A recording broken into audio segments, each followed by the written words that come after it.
on a un beau jardin, on a besoin de l'arroser régulièrement, vous êtes d'accord? Oui. Alors nous, sur ce plateau, ça tombe bien parce qu'on a un sourcier.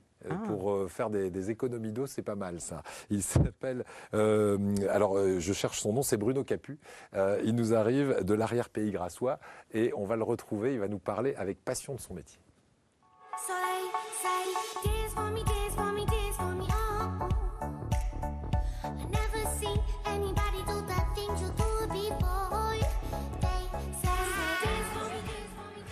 Bonjour Bruno Capu, Bonjour. Je vous présente Audrey. Bonjour. Bruno. Artiste peintre et c'est un artiste aussi à sa manière parce que vous avez 3 casquettes vous. Alors vous êtes informaticien, vous avez 2 autres activités en parallèle qui sont magnétiseur et sourcier. Et ma première question c'est, est-ce qu'un sourcier c'est forcément un sorcier? Est-ce qu'il y a un peu de sorcellerie là derrière? Non. Non. Et vous êtes très pragmatique d'ailleurs quand vous parlez de votre métier parce que vous dites faut faire attention parce que quand on parle de sourcier, parfois ça frise le charlatanisme, etc. C'est quoi votre façon de travailler et surtout comment vous avez découvert ce don? Parce que c'est un don d'être sourcier. Alors, c'est un don ou une sensibilité. Ouais. J'emploierais plus ce terme-là. Comment je l'ai découvert? Tout simplement, ma tante, un jour, qui m'a dit tiens, j'ai des baguettes, est-ce que tu veux essayer? Tout est parti de là. Et ensuite, j'ai voulu comprendre, j'ai voulu tester, j'ai voulu savoir pourquoi est-ce qu'une baguette se baisse. Et de fil en aiguille, j'en suis arrivé à contacter la personne qui aujourd'hui est mon vieux maître, qui j'ai beaucoup d'affection, qui est Michel Hénique, qui au-delà d'être mon maître est également mon ami. Ouais. Et qui a 2 fois mon âge. Et on fait encore des recherches ensemble.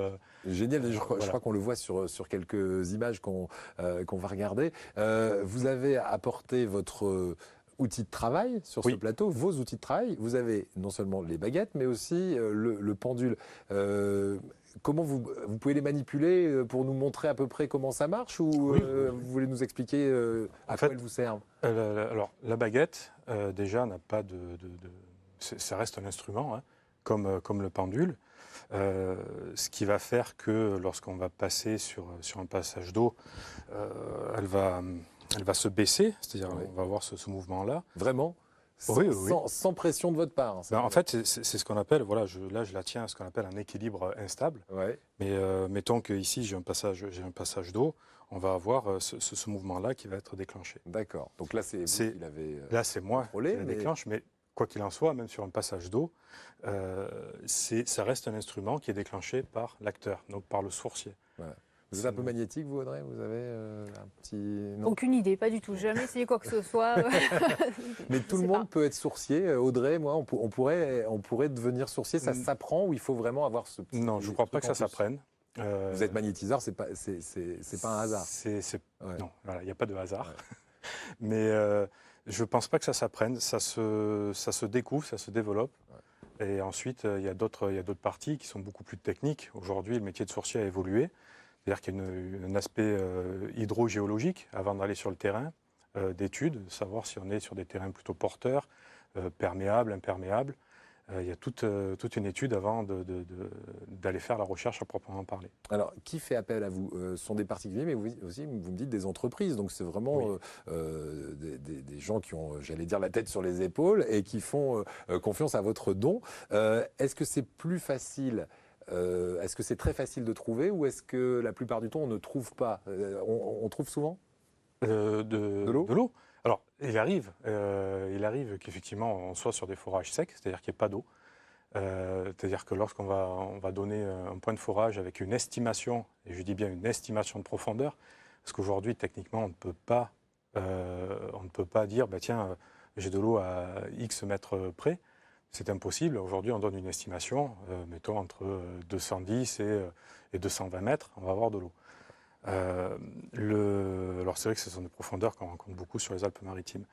Mais au-delà de ça, il y a cet aspect technique, géologique, qui va permettre de réduire le risque qu'il n'y ait pas d'eau. C'est-à-dire qu'aujourd'hui, les anciens nous ont donné cette faculté, ce don, cette technicité. Et aujourd'hui, on va l'agrémenter d'études hydrogéologiques pour réduire le risque qu'au final, on ne soit pas sur un forage sec. Par contre, des fois, oui, ça arrive, effectivement.